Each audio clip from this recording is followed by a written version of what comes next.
नमस्कार, स्वागत है आप सभी का ग्रैंड एशियन न्यूज पर। मैं हूं शाहीन खान। सबसे पहले एक नजर आज की हेडलाइंस पर।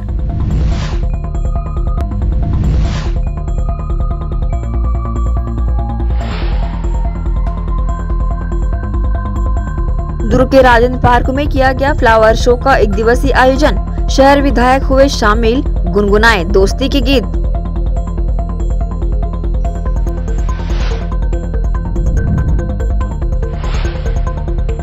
दुर्ग नगर निगम के नेता प्रतिपक्ष ने दुर्ग विधायक व महापौर पर लगाए आरोप। विकास कार्यों पर लगी रोक को देखकर राज्य के मुख्यमंत्री से लगाई विधायक को विकास कार्यों के लिए राशि देने की मांग।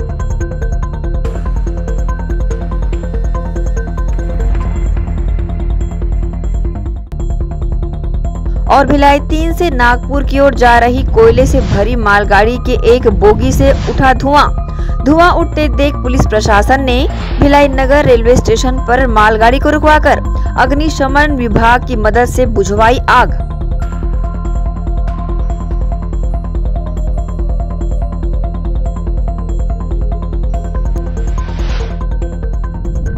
अब खबरें विस्तार से। शतरंज खेल को बढ़ावा देते हुए बच्चों में बौद्धिक विकास करने को लेकर ऑल इंडिया चेस फेडरेशन के तत्वावधान में चेस इन स्कूल की शुरुआत की गई है। इसका विधिवत शुभारंभ बालोद जिले से किया भी गया। यहाँ भारतीय चेस एसोसिएशन के पूर्व राष्ट्रीय उपाध्यक्ष व कलेक्टर जन्मय महोबे विशेष रूप से शामिल हुए। चेस इन स्कूल प्रारंभ होने पर छत्तीसगढ़ ओलंपिक संघ के महासचिव गुरचरण सिंह होरा ने बालोद कलेक्टर को बधाई देते हुए मुख्यमंत्री भूपेश बघेल का आभार दिल से जताया है और उनके निर्देश पर अब स्कूली बच्चों में शतरंज के माध्यम से उनका बौद्धिक विकास होने की बातें कही है। चेस इन स्कूल, जी हां, ऑल इंडिया चेस फेडरेशन के तत्वावधान में शतरंज खेल की बारीकियां सिखाते हुए बच्चों में बौद्धिक विकास कराने को लेकर पहल की जा रही है। छत्तीसगढ़ प्रदेश के शासकीय स्कूलों में चेस इन स्कूल की शुरुआत की गई है। इसका विधिवत शुभारंभ बालोद जिले की शासकीय शाला से किया भी गया। यह शुभारंभ अवसर पर भारतीय चेस एसोसिएशन के पूर्व राष्ट्रीय उपाध्यक्ष व बालोद कलेक्टर जन्मजय महोबे शामिल हुए।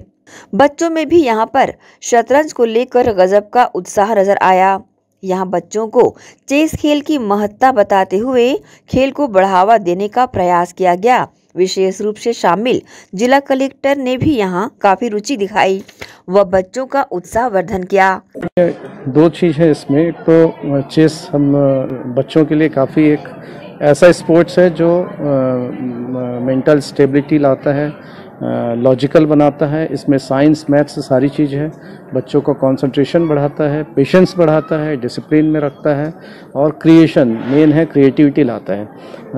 आपने देखा होगा लगभग 2 साल से बच्चे ऑनलाइन पढ़ाई कर रहे हैं और ऑनलाइन बहुत सारे स्पोर्ट्स खेलते हैं। तो मेरा ऐसा मानना है कि जो चेस हम चालू कर रहे हैं ये ऑनलाइन भी संभव है और ऑफलाइन भी, जो कि कोरोना काफ़ी संक्रमण इसका कम हो चुका है। तो जैसे ही एग्ज़ाम्स ख़त्म होगी तो ऑफलाइन भी हम इसका कंपटीशन चालू करेंगे। इनिशियली हमको लगभग 2 महीने स्टार्ट करने का था, किंतु टारगेट हमारा ये था कि अक्टूबर में चालू कर दें। कोविड की वजह से चालू नहीं कर पाए थे और अभी ये चालू हुआ है। और हमारे ज़िले में भी कई प्रदेश स्तर, स्टेट लेवल पे खेले हुए बच्चे हैं और वो काफ़ी उत्साहित हैं। पीटीआई इसमें इन्वॉल्व है, एजुकेशन डिपार्टमेंट पूरी तरीके से इन्वॉल्व है और ये कंटिन्यू चलता रहेगा। और अप्रैल में जब एग्ज़ाम ख़त्म होगी तो इसका हम एक डिस्ट्रिक्ट लेवल का कॉम्पिटिशन भी आयोजित करेंगे। तो निश्चित रूप से शतरंज के खेल से लोगों में काफ़ी मानसिक विकास और बहुत सारी ऐसी चीज़ें हैं जो बच्चों के लिए काफ़ी लाभदायक रहेगी। और ये न केवल स्टूडेंट को बल्कि सभी लोगों को ये खेलना चाहिए। वहीं एसोसिएशन के पूर्व राष्ट्रीय उपाध्यक्ष ने भी चेस इन स्कूल की पहल पर प्रकाश डालते हुए मीडिया से पहल को साझा किया व राज्य के मुखिया भूपेश बघेल व छत्तीसगढ़ ओलंपिक संघ के महासचिव गुरचरण सिंह होरा का आभार दिल से जताया। छत्तीसगढ़ राज्य में, पूरे देश में पहली बार हुआ कि स्कूल शिक्षा के तत्वाधान में शतरंज का बालोद में एक शिविर लगा के पूरे स्कूलों में इसका प्रशिक्षण शिविर आरंभ किया गया। इसमें शतरंज के विश्व पितामह विनोद राठी जी, बालोद कलेक्टर और माननीय मुख्यमंत्री भूपेश बघेल जी को मैं बहुत बहुत धन्यवाद देना चाहूँगा, जिनके दिशा निर्देश पे खेल जो है वो छत्तीसगढ़ में उत्तरोत्तर प्रगति कर रहा है।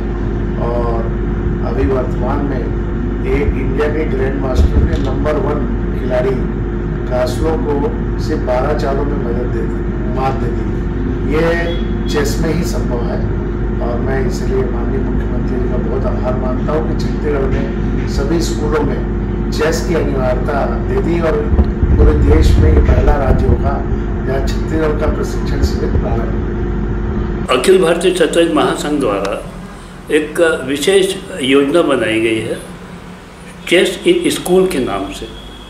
इसका उद्देश्य सिर्फ शतरंज खिलाड़ी तैयार नहीं करना है, बल्कि शतरंज से विद्यार्थियों को क्या क्या लाभ हो सकते हैं उसका फ़ायदा भी मिल सके। इसके साथ साथ शतरंज के प्रतिभाएं यदि सामने आती हैं तो उनको तलाशना और उनको तराशना, ये उद्देश्य भी है।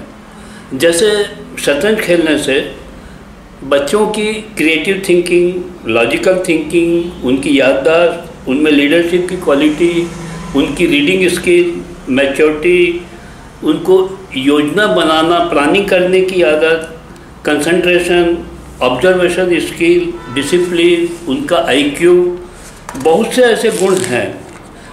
एनालिसिस करने की एबिलिटी भी इससे आती है। आप दूर तक सोच सकते हो। बहुत से ऐसे गुण हैं जो शतरंज खेलने से स्वाभाविक रूप से आ जाते हैं और आप भी इससे सहमत होंगे कि ये सारे गुण किसी भी व्यक्ति के लिए आवश्यक है।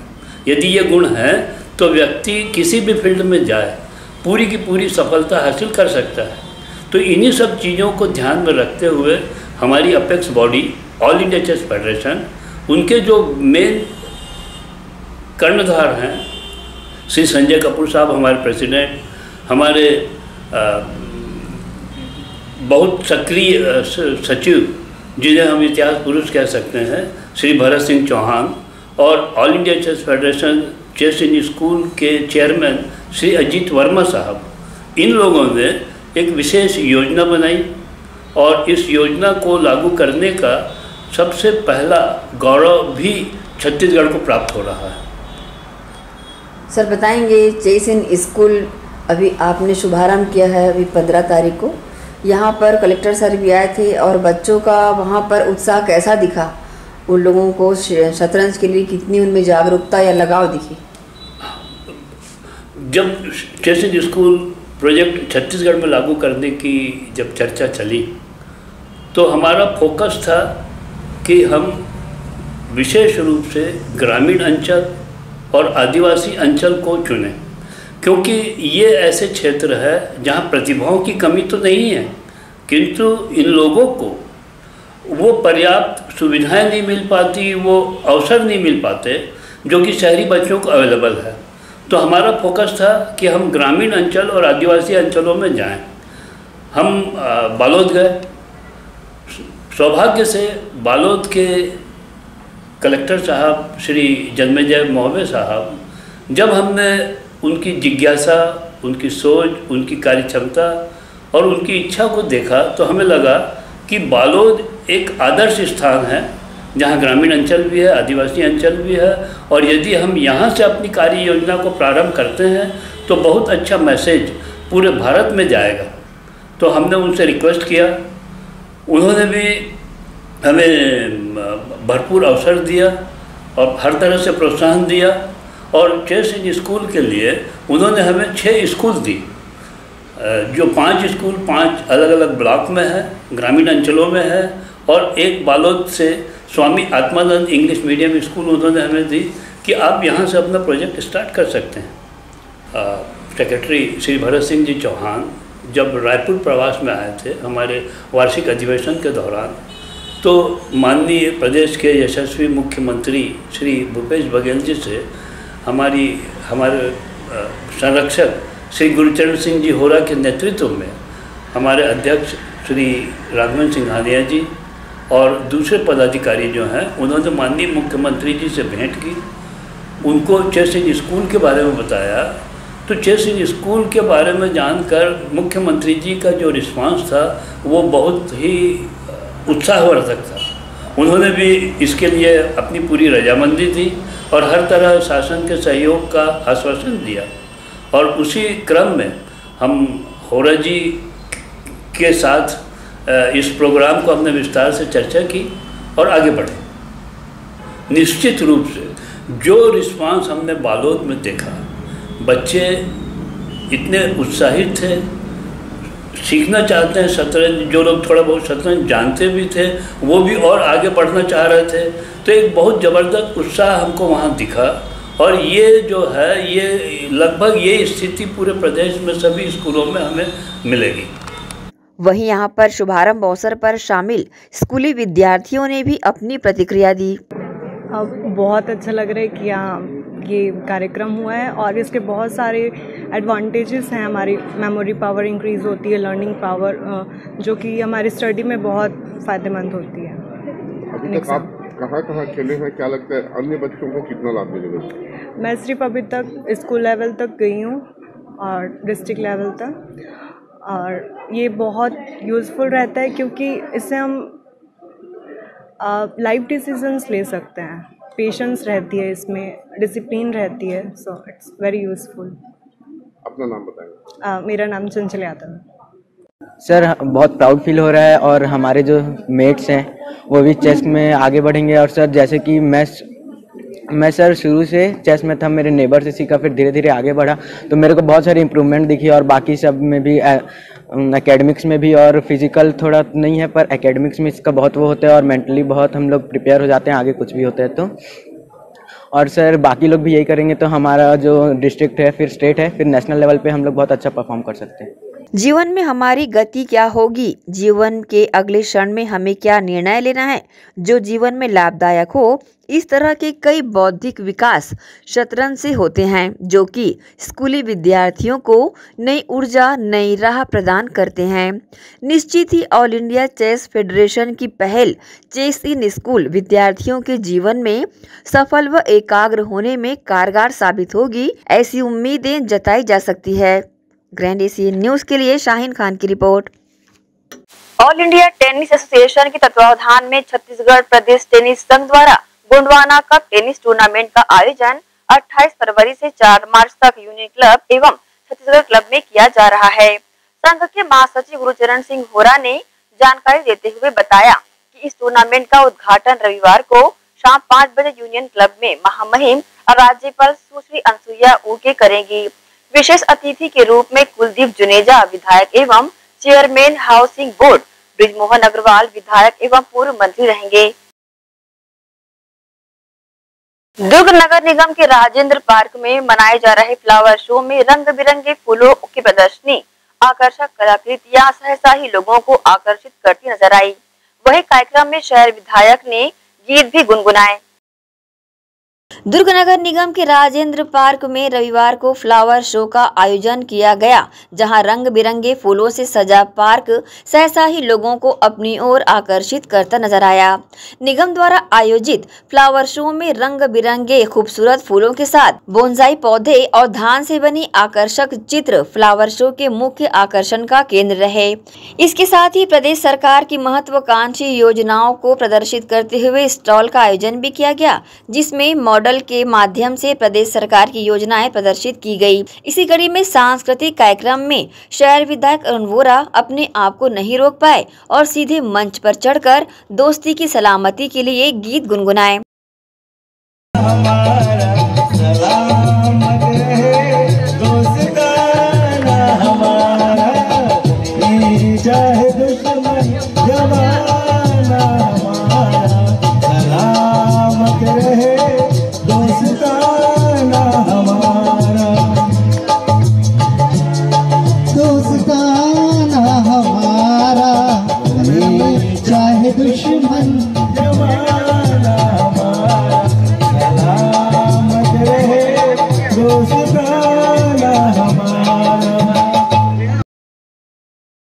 इस अवसर पर राजेंद्र पार्क में लगे फ्लावर शो में लोगों को अपनी ओर आकर्षित करता छत्तीसगढ़ का पारंपरिक महिलाओं द्वारा पहने जाने वाले आभूषणों की प्रदर्शनी के साथ प्राचीन काल के पत्थरों और रत्न का विशेष संग्रह भी लोगों को अपनी ओर खींचता नजर आया।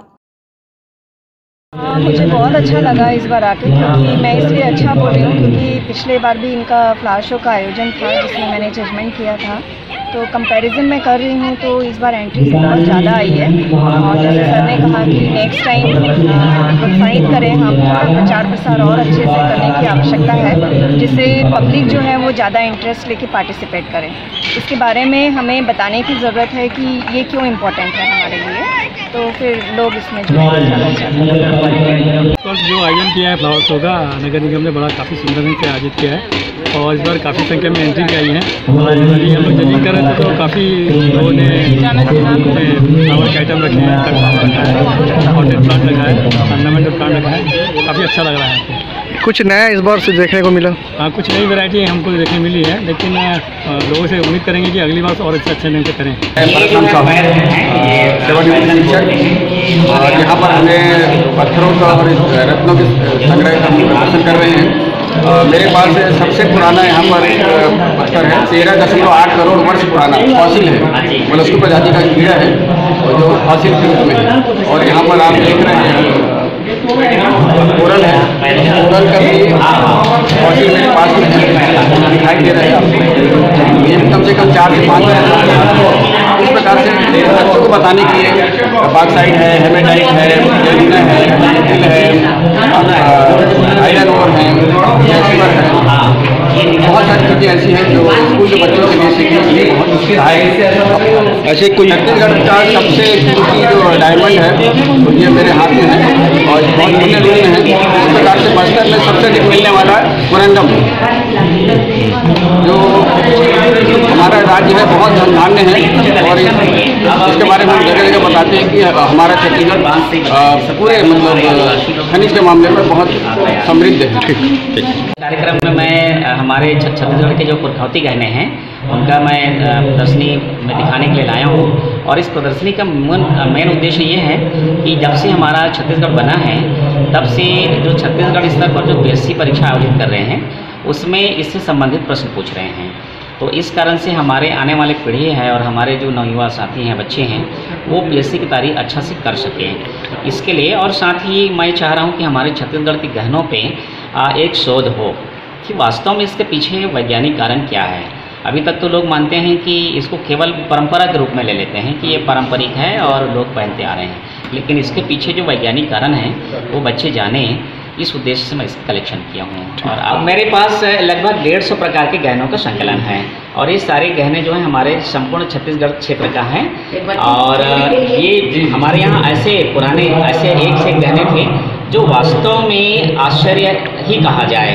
जैसे अभी आप इस गहने को देखेंगे, ये कांसा से बना हुआ है और कांसा से बने हैं। इसका उपयोग जो हमारे यहाँ माताएं जो हैं वो पैर में पहनती थी, लेकिन इसकी एक बड़े खासियत ये है कि जब महिलाएं इसको पहनती थी तो कभी एड़ी का दर्द, पैर के दर्द जो है कभी नहीं बताती थी। इसी प्रकार की एक हमारे और गहने हैं जिसको पैर में पहनते हैं, इसको कटही तोड़ा बोलते हैं। और एक कटही तोड़ा की खासियत यह है कि जिस समय हमारे यहाँ आवागमन के साधन बहुत कम हुआ करते थे, कभी कभी खेतों में या जंगलों में काम करते थे, तो जैसे कोई जानवर हो गया या जैसे गलत विचार वाले लोग हैं तो उनके अपने आत्मरक्षा के लिए भी इस गहनों का उपयोग करते थे। ये इनकी बड़ी खासियत है। ये 150 प्रकार के सिर के चोटी से लेकर के पैर की उंगलियों तक के सारे गहने मेरे पास। इस मौके पर निगम महापौर धीरज बाकलीवार व शहर विधायक अरुण वोरा ने आयोजन की खुले दिल से तारीफ की। सुंदर, सराहनीय, शानदार आयोजन दुर्ग की धरा में देखने के लिए मिल रहा है। लगातार ये तीसरा वर्ष है। महापौर जी के नेतृत्व में, सत्यवती वर्मा जी के नेतृत्व में और RN वर्मा जी के मार्गदर्शन में और समस्त हमारे MIC पार्षदों के मार्गदर्शन में ये आयोजन किया जा रहा है। ये दुर्ग वासियों के लिए बहुत ही अनुपम उपहार है, जिसे काफ़ी लंबे समय तक लोग यहाँ याद रखेंगे। पिछले वर्ष को अभी तक भूल नहीं पाए थे कि ये वर्ष आ गया। तो इस तरीके का आयोजन नगर निगम कांग्रेस की सरकार के आने की बात कर रही है, उसकी जितनी प्रशंसा की जाए मैं समझता हूँ कम है। बहुत ही शानदार आयोजन आज फ्लावर शो के माध्यम से राजेंद्र पार्क में किया जा रहा है और ये लगातार तीसरा वर्ष है। पिछले साल भी 10 से 12 हज़ार लोग इस फ्लावर शो में उपस्थित हुए थे और आज भी माननीय विधायक अरुण वोरा जी के मार्गदर्शन में हमारी प्रभारी सत्यवती वर्मा जी, RN वर्मा जी और हमारे समस्त MIC के साथी नगर निगम के सारे अधिकारी कर्मचारीगण इसको सफल बनाने के लिए पूरे प्रयासरत है और लगभग सफलता की ओर है। और आज का इसमें विशेष आयोजन यह है कि लगभग 40 से ऊपर स्टॉल यहाँ लगे हैं। विभिन्न प्रकार के पौधे यहाँ आए हैं, प्रतिभागी आए हैं, अलग अलग संदेशों को लेके वो लोग पेंट कर रहे हैं। अभी हमने जज लोगों का सम्मान किया जो इन प्रतिभागियों को मार्क्स दिए हैं। तो आप देख रहे होंगे इस कोरोना काल के दौरान जब एक तरफ हम लोग बहुत ही परेशानी के दौर में गुजरे, इसलिए अपने एक फ्लावर शो के माध्यम से एक बहुत ही सुंदर प्रस्तुति नगर निगम दुर्ग के द्वारा यहाँ की जा रही है। प्रकृति को लेकर बहुत ही अच्छा संदेश है। माननीय हमारे मुख्यमंत्री जी की मंशा है कि हमारे लोक कला को, हमारी संस्कृति को आगे बढ़ाने की। इस फ्लावर शो में भी हम लोग उसी प्रकार की प्रस्तुति यहाँ किए हैं। हमारी महिला स्वयं सहायता समूह की दीदियाँ यहाँ अलग अलग स्टॉल लेके अलग अलग प्रकार की चीज़ों पर यहाँ स्टॉल लगाई है। तो बहुत ही अच्छी प्रस्तुति देख रहे हैं। नगर निगम स्वच्छता को लेकर एक विशेष अभियान चला रहा है। उसी ताकत में फ्लावर शो के माध्यम से पर्यावरण का एक बहुत अच्छा संदेश हम लोग इसमें देना चाह रहे हैं। और एक धान के दाने से माननीय मुख्यमंत्री जी की बहुत ही अच्छी छायाचित्र बनाई गई है। कुल मिला के जितना भी आयोजन यहाँ हो रहा है, डायरेक्ट प्रकृति से जुड़ने का कार्य इसमें किया जा रहा है। बहरहाल फ्लावर शो में रंग बिरंगे फूलों ने सभी के मन को महकाया, साथ ही गीत संगीत ने मनमोहक समा बांधा। ग्रैंड एशियन न्यूज के लिए दुर्ग से नसीम फारूकी की रिपोर्ट। इसी के साथ रुकेंगे एक छोटे से ब्रेक के लिए, जल्द हाजिर होते हैं। आप सब बने रहिए ग्रैंड एशियन न्यूज के साथ।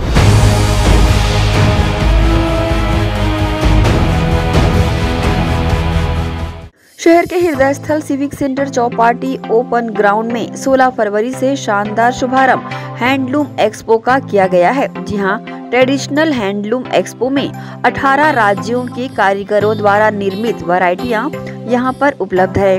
Cotton sari, cotton designer suit, home decor, आकर्षक खूबसूरत bedsheet, sofa cover, cushion cover, carpet, Bhadohi, designer दुपट्टे, खास बच्चों के लिए खूबसूरत परिधान, साथ ही साथ बंगाल व कलकत्ता की साड़ियों की अनेकों वैरायटियां, साथ ही पुरुष परिधान में कुर्ता पैजामा, मोदी जैकेट, नेहरू जैकेट व अन्य वैरायटियां, कश्मीर के पश्मीना से लेकर वर्क साड़ी, स्टॉल, कुर्ती, वही लखनऊ के प्रचलित लखनवी चिकन कुर्ती आदि। साथ ही साथ ट्रेडिशनल हैंडलूम एक्सपो में खान पान की सामग्री जिसमें आंवला अचार, आंवला मुरब्बा, मिर्ची का अचार, आम का अचार, मिक्स वेजिटेबल अचार, साथ ही साथ जायकेदार पापड़ की वैरायटियां, लहसुन के पापड़, आलू व उड़द मूंग के पापड़, किचन किंग रेडी मसाले भी, साथ ही खास दर्शकों की मांग पर अन्य वैरायटियां जिसमें आकर्षक ज्वेलरी, नग, कुंदन आदि से बनी ज्वेलरी शामिल है।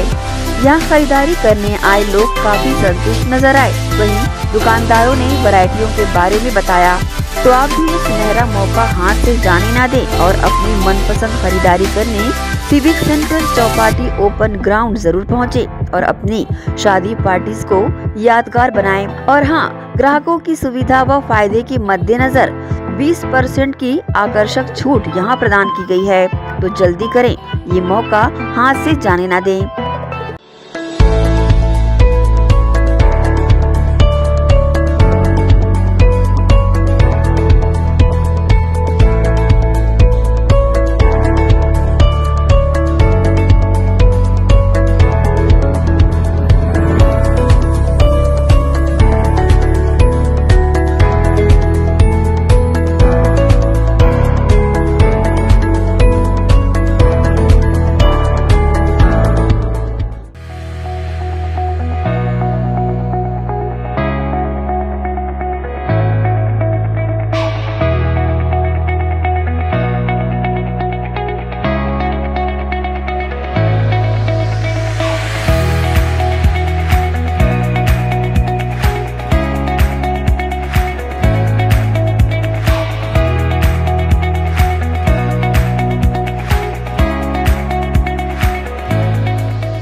Chandigarh pure veg dhaba and restaurant, जी हां, भिलाई शहर के हृदय स्थल सुपेला में वन नेशनल हाईवे से महज चंद कदमों की दूरी पर, साथ ही साईराम टाटा मोटर्स के बाजू Chandigarh pure veg dhaba and restaurant.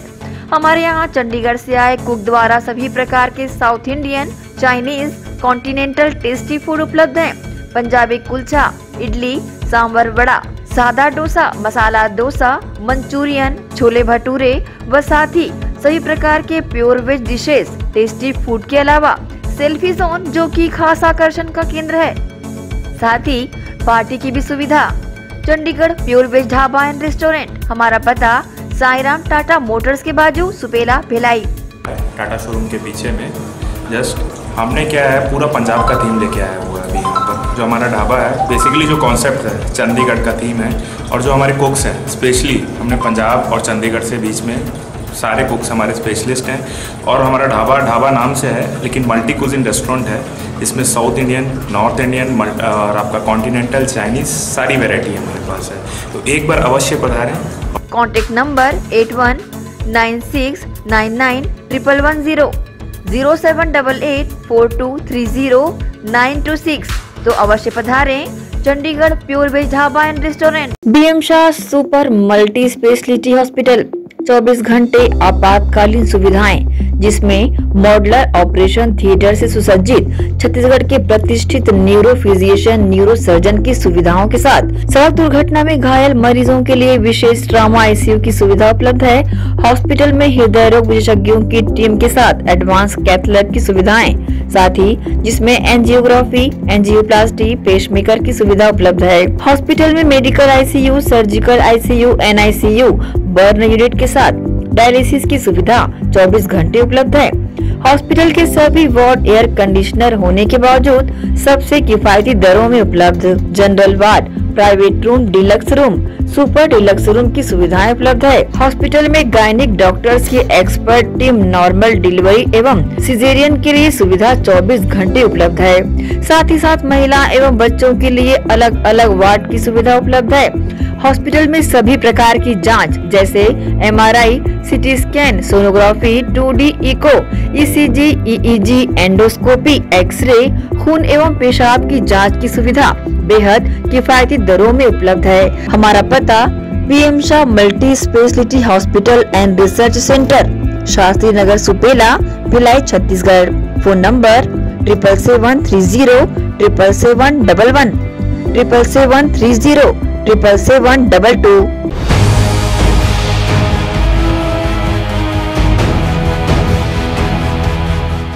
Break के बाद आप सबका स्वागत है।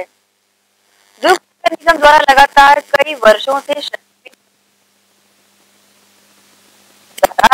लेकिन अब तक काम पूरा नहीं हो पाया। एक और शहर विधायक अरुण वोरा व महापौर धीरज बासीवाल शहर की का सुनहरा ख्वाब दिखाकर वाहवाही लूट रहे हैं। 12 में धरातल पर पहुंचे हमारे संवाददाता शंकर नाले की वास्तविक स्थिति देखी और पाया कि शंकर नाला पूरी तरह मलबे से अटा पड़ा है और नाले का गंदा पानी अपने लिए जगह बनाकर प्रवाहित हो रहा है। इस वक्त हम खड़े हैं मोहननगर पश्चिम के वार्ड 11 और 12 के बीच में, जहां पर सालों से काम चल रहे शंकर नाला की दुर्दशा बयान करने आज हम यहां पर पहुंचे हुए हैं। आप देख सकते हैं मेरे पीछे जो शंकर नाला बह रहा है, अपने असली रूप में ना आकर लोगों के बताए हुए जिस तरह से नगर निगम द्वारा लगातार इसको लेकर वाहवाही लूटी गई है कि अब तक के काम पूरे हो चुके हैं, और अब आज हम धरातल में आके देख सकते हैं कि किस तरह के यहाँ पर काम पड़े हुए हैं। इसको लेकर हम यहाँ के वार्ड पार्षद अजीत वैद्य से चर्चा करेंगे कि किस तरह की यहाँ दिक्कतें हैं और यहाँ के रहने वालों को किस तरह की परेशानी हो रही है। आइए हम बात करते हैं अजीत जी से। बताएं किस तरह की यहाँ पर परेशानी है और क्या दिक्कतें हैं। परेशानियों का बाउंडर ला करके जमा कर दिया है आज नगर निगम ने।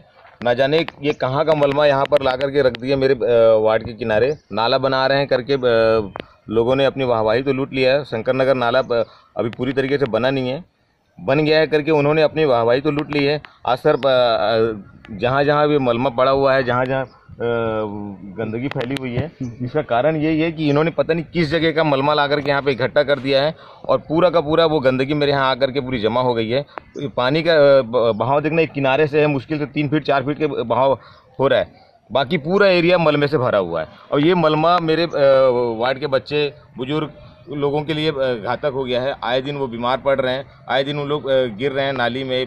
मवेशियों का उसमें गिरना और कैसे कैसे उन लोगों को खींच के निकालते हैं हम लोग। एक गैया कल या परसों तो वो मर भी गई है। जिस तरह से नगर निगम द्वारा सफाई को लेकर जो अभी अभियान चलाया जा रहा है, ब्रांड एम्बेसडर बनाया जा रहा है, उसको लेकर क्या कहना चाहेंगे यहाँ की व्यवस्था को देखकर? साफ सफाई सर अब ऐसा है कि अब वो अपने हिसाब से वो कैसे भी वाहवाही लूट सकते हैं, लेकिन आज धरातल पे आए और यहाँ पर आकर के देखें कि नगर निगम कितनी सफाई कर रही है और किस स्तर तक यहाँ पर गंदगी फैला के रखी, न जाने कहाँ कहाँ का यहाँ मलमा ला करके जमा कर दी और साफ सफाई अब स्वच्छ होने का वो वाहवाही लूट रहे हैं।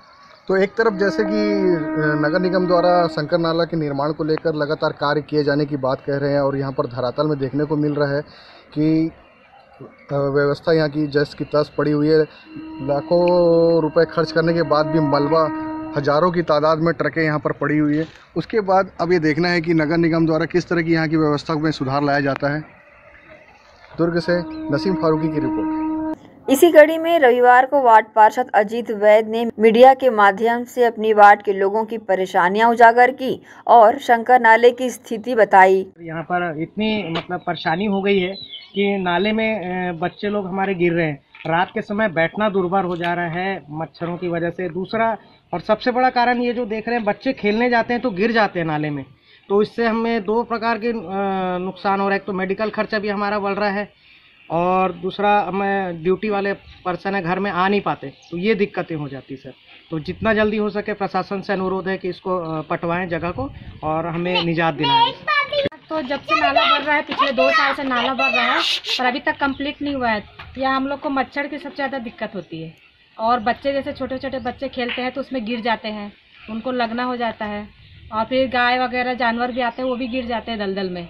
तो ये जो ये मलबा पड़ा हुआ है तो उसको लेकर हटाने के लिए आप लोग नहीं बोलेंगे? बोले थे ठेकेदार को, उनका कहना है कि जब पूरा नाला बन जाएगा उसके बाद ये मट्टी जो है निकाल के इसको लेवल में लाएंगे। कब तक बनेगा ये? अब ये तो उनके ऊपर है सर, अब हम क्या बताएं, पिछले 2 साल से नाला बन नहीं रहा है। ठीक सर, असली में क्या है, जब ये काम चालू हुआ था ना यहाँ का तो बहुत फुर्ती से चालू हुआ था, मैं उसके बाद इतना स्लो हो गया है और देखिए कितना पानी भर गया है यहाँ पे। कब से ये ऐसा पड़ा हुआ है, कितने साल से? अपना 2 साल करीब हो गया है। तो क्या बोलते हैं काम करने वाले लोग? क्या बोलते हैं कि ठीक है कर देंगे, आज अभी इसको पूरा होने दो, उसके बाद पूरा कंप्लीट करेंगे। किस तरह की दिक्कतें आ रही है आपको? मच्छर बहुत हो रहे हैं, बदबू आ रहा है पानी का, हवा चलती है तो। लाखों रुपए खर्च कर शहर के विकास कार्य की दशा बयान करता शंकर नाला जो अब तक अपने पूर्ण स्वरूप में आने को तरस रहा है, जाने कब इसका उद्धार हो।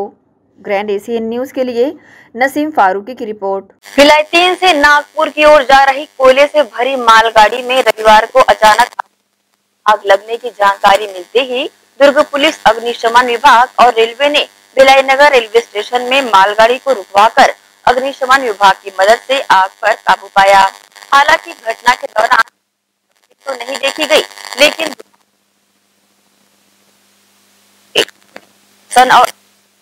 ने पानी की मदद से तत्काल आग पर काबू पाया।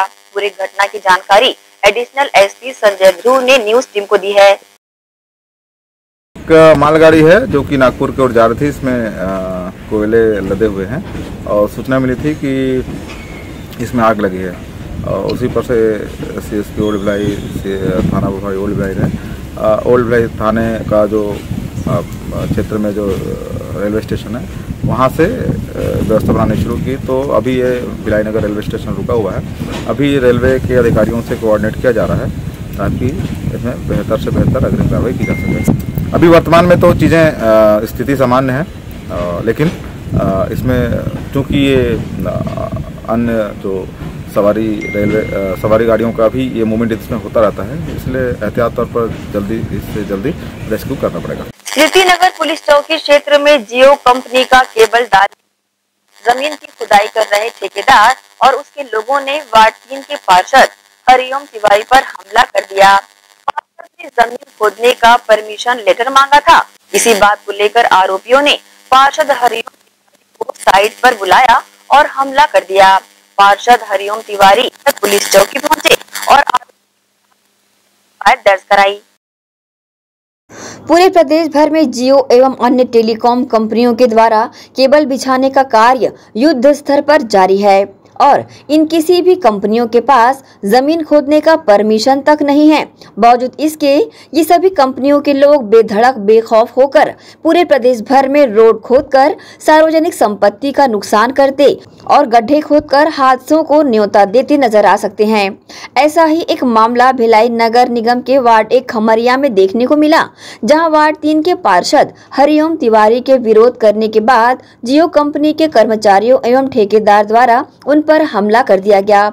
मामले ने इतना तूल पकड़ा कि ये मामला स्मृति नगर चौकी जा पहुंचा। दोनों ही पक्ष की माने तो ये दोनों एक दूसरे पर मारपीट और वसूली करने की बातें कह रहे हैं, परंतु किसी ठेकेदार और उनके कर्मचारियों द्वारा इस तरह किसी जनप्रतिनिधि के द्वारा खुदाई की परमिशन देखने के लिए मांगने पर उसकी बेदम पिटाई कर देना कहीं न कहीं इन कंपनियों को संदेह के घेरे में लाता नजर आ रहा है।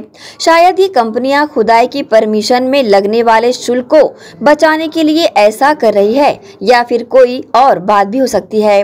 रविवार को वार्ड 3 के पार्षद हरिओम तिवारी वार्ड 1 खमरिया में रहने वाली अपनी बहन के घर जा रहे थे, तभी उन्होंने जियो कंपनी के ठेकेदार और उनके कर्मचारियों को रोड के किनारे केबल बिछाने के लिए अवैध रूप से खनन करते हुए देखा। उन्होंने वहां रुक करके जनप्रतिनिधि होने के नाते उनसे खुदाई की परमिशन मांगी तो उन्होंने आधे घंटे का समय मांगा और आधे घंटे बाद ठेकेदार द्वारा हरिओम तिवारी को फोन कर संपर्क किया गया। उन्हें जगह पर बुलाया गया और जियो कंपनी के कर्मचारियों द्वारा हरिओम तिवारी पर हमला बोल दिया गया। इसकी शिकायत हरिओम तिवारी ने नगर चौकी में की है, जहां उनकी शिकायत पर एफआईआर दर्ज कर 4 आरोपियों को हिरासत में भी ले लिया गया है। वार्ड के पार्षद ने इस पूरे मामले की जानकारी मीडिया को दी है। भैया, विगत कई दिनों से मेरे वार्ड में और अगल बगल के वार्डों में जियो कंपनी द्वारा जो सड़कें हैं उसकी अवैध खुदाई की जा रही है। मेरे वार्ड में इन्होंने कल खुदाई किया। खुदाई करते समय मैंने इन्होंने से अनुज्ञा मांगा कि आपके पास नगर निगम का परमिशन है कि नहीं है जो आप ये सड़कों को खोद रहे हैं करके, तो ये बोले कि हम दिखा रहे हैं करके और रात में चुपचाप ये गड्ढे को पाट के भाग गए। उसके बाद आज जब मैं अपनी दीदी के यहाँ खमरिया जा रहा था, वो सेम गेम जुनवानी की सड़कों की खुदाई कर रहे थे, तो मैंने इनसे अनुज्ञा मांगा कि मैं बोला आप कल भी बिना अनुज्ञा के भागे हो, बोला आज आप अनुज्ञा दिखाइएगा। तो बोले ठीक है, हम अपने ठेकेदार को फ़ोन लगा रहे हैं, वो ला के आपको भवन अनुज्ञा खोदने का परमिशन दिखाएगा करके। आधे घंटे बाद इनका कोई ठेकेदार है पवन सिंह करके, वो लोग 5 से 7 लोग आए हैं और मेरे को फ़ोन लगाए हैं कि आप आ जाइए, आपको परमिशन दिखा रहे हैं करके। और मैं जैसे ही वहाँ गया हूँ, वहाँ ताबड़तोड़ इन लोग हमला चालू किए हैं। मैं था, पूरे गांव वाले, पूरे वार्ड वासी वहाँ पे गवाही है। फिर पूरे वार्ड वालों ने इनको पकड़ के चौकी लाया है, पूरे वार्ड वालों ने इनको पकड़ के चौकी लाया है। इनका डंडा जब्त है, इनका टंगिया जब्त है, हाथ बेल्ट से सबसे इन लोग मारपीट किए हैं। और मेरे साथ जो नागू करके एक लड़का था, उसके हाथ में टंगिया से हमला किया है। इस मामले में पुलिस क्या कार्रवाई कर रही है? पुलिस से हम लोग कार्रवाई की मांग कर रहे हैं। जो पुलिस अभी धारा लगाने का आश्वासन दिया है, उसी का हम लोग इंतजार कर रहे हैं। जैसे ही धारा पंजीबद्ध हो जाएगा, आगे की कार्रवाई करेगी पुलिस। पुलिस की कार्रवाई से क्या लगता है, सही कार्रवाई करेगी क्या करेगी? उसका हम लोग इंतजार कर रहे हैं। अभी कार्रवाई का आश्वासन दे के हमको बैठा के रखा गया है। हम लोग उसी चीज़ का इंतजार कर रहे हैं कि सही कार्रवाई हो रही है कि नहीं हो रही। अगर सही कार्रवाई अगर नहीं हुआ तो आप क्या करोगे? सही कार्रवाई नहीं होगा तो हम पूरे वार्ड वासियों के साथ मिलकर, पूरे भिलाई के हमारे जितने सहयोगी लोग हैं, सब पार्षदों के साथ चर्चा करके आगे की बात तय करेंगे। वहीं नगर पालिका निगम भिलाई के MIC मेंबर लालचंद वर्मा ने भी इस तरह की अवैध खुदाई पर चिंता व्यक्त करते हुए इसकी वैधानिक जांच कराने की बातें कही एवं यदि सिस्टम में कोई त्रुटि पाई जाती है तो जल्द से जल्द उसे ठीक भी कराते हुए ऐसे कार्यों को बंद कराने की बातें कही है। जिस प्रकार से जियो कंपनी के द्वारा एवं एयरटेल के द्वारा बिना परमिशन लिए पूरे शहर में रोड की खुदाई करके जिस प्रकार से शहर को नुकसान पहुंचा रहे हैं, नगर निगम के आय में नुकसान पहुंचाया जा रहा है और साथ ही साथ यदि कोई जनप्रतिनिधि अनुमति को लेकर के पूछता है तो उसके साथ में जियो कंपनी के जो गुंडे हैं वो जान से मारपीट करने का प्रयास किया जाता है। जिस प्रकार से आज हरिओम तिवारी के साथ में जियो कंपनी के गुंडों के द्वारा मारपीट किया गया है, उससे जनप्रतिनिधि तो भयभीत हैं ही, साथ ही शहर के आम जनता भी भयभीत है। इस प्रकार जियो कंपनी के द्वारा गुंडागर्दी करना सरासर गलत है। हम इसका विरोध करते हैं। निगम प्रशासन कहीं ना कहीं लचर है, ये परमिशन दे रही है नहीं दे रही है ये किसी को नहीं पता, लेकिन ये लगातार एक लंबे समय से चलता आ रहा है। सही मायने में देखा जाए तो नगर निगम के द्वारा परमिशन नहीं दिया जाता है, ये कलेक्टर के माध्यम से होता है। और ये पता चला है जानकारी में कि कलेक्टर महोदय के द्वारा भी जियो कंपनी को आज की तारीख में परमिशन नहीं दिया है। आज जहाँ जहाँ भी काम कर रहे हैं जियो कंपनी वो अवैध रूप से काम कर रही है, जिसका हम सब MIC मेंबर पार्षद सभी के सभी विरोध करते हैं। वहीं इस पूरे मामले की जांच उपरांत स्मृतिनगर चौकी में प्रभारी युवराज देशमुख द्वारा मामला दर्ज कर लिया गया और उन्होंने मामले की पूरी विस्तृत जानकारी मीडिया के समक्ष रखी। वार्ड नंबर 3 के पार्षद हरिओम तिवारी द्वारा रिपोर्ट दर्ज कराई थी। वार्ड नंबर 1 में जियो की केबल वायर बिछाने वाले गड्ढा खोद रहे थे, उससे बिना परमिशन के गड्ढा खोद रहे करने पर उनके ठेकेदार एवं कर्मचारियों द्वारा वार्ड नंबर हरिओम तिवारी से मारपीट की गई, जिसकी रिपोर्ट पर चौकी स्मृतिनगर में प्रथम सूचना पत्र दर्ज की गई। इसके पूर्व भी बीते कई वर्षों से रास्ता चलते कभी नेशनल हाईवे पर तो कभी अंदरूनी सड़कों के किनारे ऐसी टेलीकॉम कंपनियों द्वारा खुदाई करते देखा जा सकता है, परंतु इनकी सुध लेने वाला कोई भी नहीं है। इनके पास इसकी अनुमति है अथवा नहीं है, ये भी जांच का विषय बना रहता है। भिलाई क्षेत्र में पहली बार किसी जनप्रतिनिधि द्वारा ऐसा करने पर उसकी इस तरह से बेदम पिटाई कर देना कहीं न कहीं शासन प्रशासन को भी संदेह के घेरे में लेता नजर आ रहा है। Bureau report, grand Asian news. इसी के साथ रुकेंगे एक और छोटे से ब्रेक के लिए। होते हैं आप सब बने रहिए ग्रैंड एशियन न्यूज के साथ।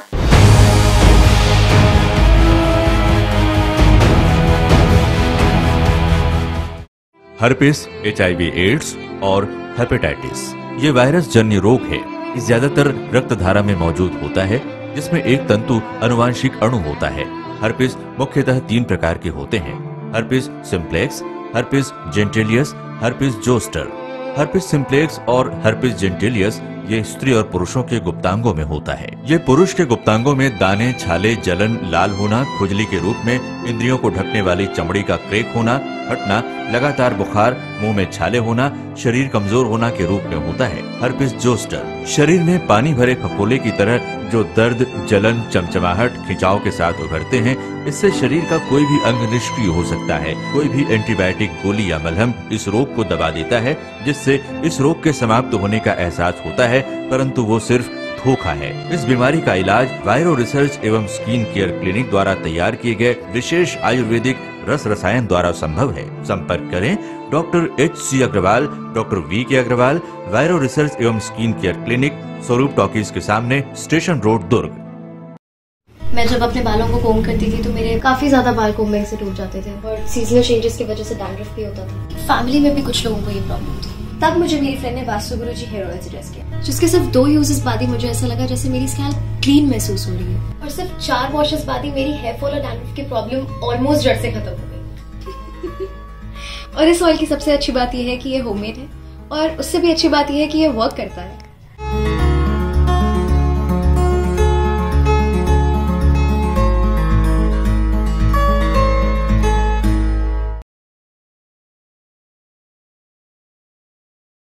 भिलाई के प्रमुख स्थल पावर हाउस में स्थित होटल शिव प्रभा इन एवं town king the family restaurant नवीन साज सज्जा एवं आधुनिक सुविधाओं से लैस। हमारी विशेषताएं: economic suite, executive suite, premium suite and presidential suite. Town king the family restaurant, लाजवाब स्वाद से भरपूर नाश्ते एवं भोजन की उत्तम व्यवस्था। Banquet hall, party hall, conference hall, free Wi-Fi internet, new elevator, travel assistance, safe deposit vault and godown, special tariff plan for corporate, marriage and other functions. online booking facilities available. Sweet home away from home. Powerhouse railway station व bus stand से मात्र 500 metre पर स्थित hotel Shiv Prabha inn and town king the family restaurant 46 C market अपना KC laws के बाजू में power house Bhilai. Contact 9893215251 और 8966981590।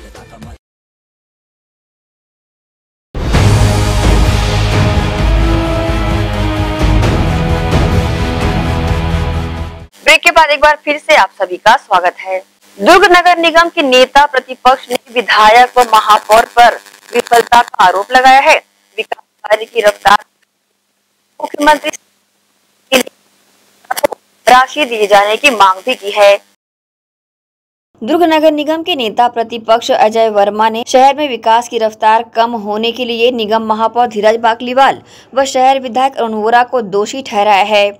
उन्होंने कहा है कि निगम में डबल इंजन की सरकार संचालित है, जो विकास कार्यों के नाम पर महज भूमि पूजन तक ही सीमित है और तुष्टीकरण की राजनीति के चलते शहर के विकास की रफ्तार को ग्रहण लग चुका है। उन्होंने ये भी कहा कि दुर्ग निगम महापौर व शहर विधायक अरुण वोरा प्रदेश के मुख्यमंत्री से वार्डों के आंतरिक विकास के लिए राशि लाने में विफल रहे हैं। उन्होंने कहा कि निगम के सभी 60 वार्डों की आर्थिक सड़कें पूरी तरह जर्जर हो चुकी है और गड्ढे की वजह से आए दिन वार्ड के नागरिक दुर्घटनाओं का शिकार भी हो रहे हैं। लेकिन निगम महापौर धीरज बाकलीवाल व शहर विधायक अरुण वोरा महज मुख्य सड़कों का ही रंग रोगन कर वाहवाही लूटने का प्रयास कर रहे हैं। निगम के नेता प्रतिपक्ष अजय वर्मा ने ये भी कहा कि अगर निगम महापौर और शहर विधायक मुख्यमंत्री से विकास कार्य के लिए पैसे नहीं ला सकते तो वे उन्हें आगे कर मुख्यमंत्री के समक्ष ले जावें। वे स्वयं हाथ जोड़कर विकास कार्यों के लिए राशि की मांग करेंगे। इस संबंध में न्यूज टीम को अपनी प्रतिक्रिया उन्होंने दी। माननीय महापौर जी विधायक की जंजीरों में जकड़े हुए हैं। आज तक वो ये बताएं कि दुर्ग शहर के पार्षदों को लेकर मुख्यमंत्री से राशि की मांग कर पाए। अरे अगर इनको तकलीफ होती है तो मैं ही हाथ जोड़ के माननीय मुख्यमंत्री जी से निवेदन करता हूं कि शहर विकास के लिए राशि दें। माननीय शिव कुमार डहरिया जी के तक मेरी बातें पहुंचती हो यदि तो इस शहर में दें। और विधायक जी से मैं मांग करना चाहता हूं कि आप मेरे महापौर को स्वतंत्र करें ताकि वो अपने पार्षदों के साथ में जाकर के इस शहर विकास के लिए राशि ला सके। माननीय विधायक जी MIC की बैठक में भाग लेते हैं। महापौर जी आज घोषणा करके आते हैं और कल उसे परिवर्तित करते हैं। महापौर जी विधायक जी के साथ जो कैबिनेट दर्जा मंत्री प्राप्त भी हैं वेयर हाउस के गोडाउनों में पाए जाते हैं। आप शहर की चौपाटी का हाल देख लीजिए, पुष्प वाटिका।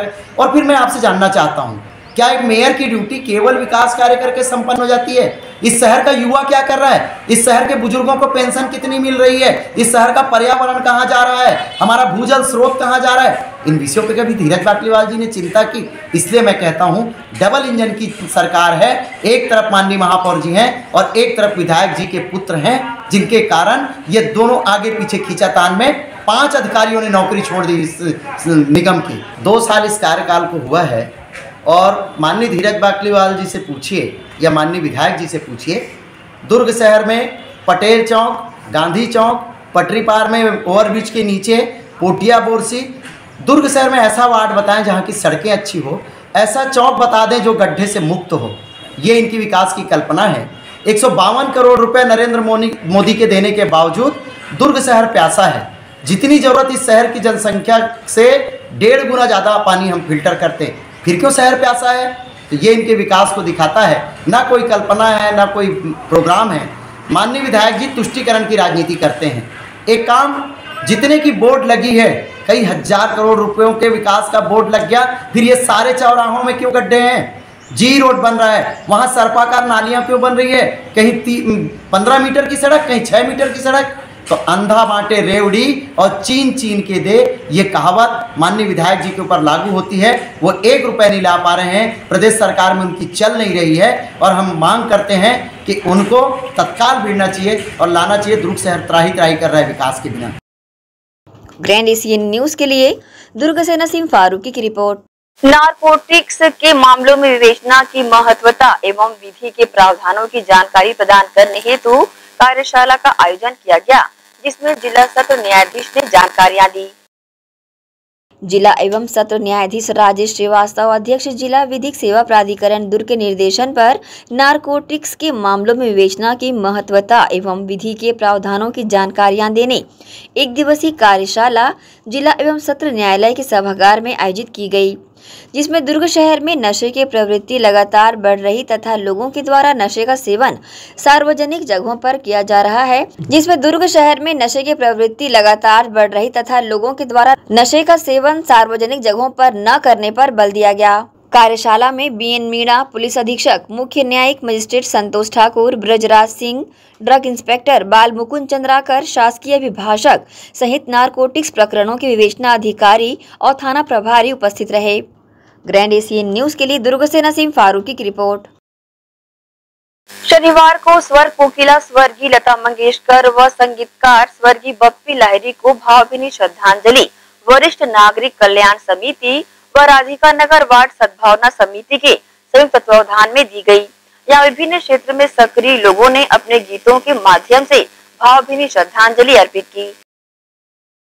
स्वर कोकिला स्वर्गीय लता मंगेशकर व साथ ही संगीतकार स्वर्गीय बप्पी लाहिरी को याद करते हुए वरिष्ठ नागरिक जन कल्याण समिति व राधिका नगर वार्ड सद्भावना समिति के संयुक्त तत्वावधान में राधिका नगर में श्रद्धांजलि सभा का संगीतमय आयोजन किया गया। दीप प्रज्वलित कर कार्यक्रम का शुभारंभ यहां पर किया गया। तत्पश्चात शामिल लोगों ने स्वर्गीय लता मंगेशकर व स्वर्गीय बप्पी दा को पुष्प अर्पित कर भावभीनी श्रद्धांजलि अर्पित की। वहीं अंचल के ख्याति प्राप्त म्यूजिकल ग्रुप शाहिद आरिफ के द्वारा व विभिन्न क्षेत्रों में सक्रिय लोगों ने यहां सुमधुर गीतों की प्रस्तुति देकर श्रद्धांजलि दी। आइए देखते हैं कार्यक्रम की खास झलकियां।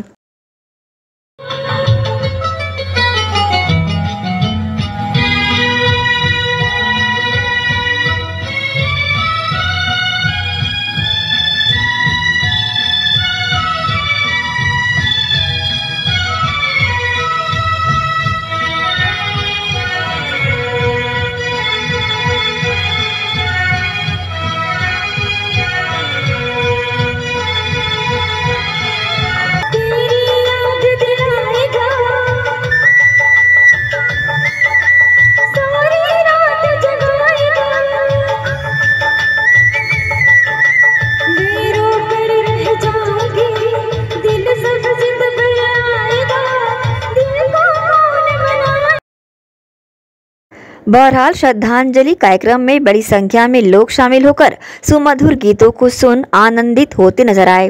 ग्रैंड एशियन न्यूज के लिए शाहीन खान की रिपोर्ट। इसी के साथ ही आप सब बने रहिए ग्रैंड एशियन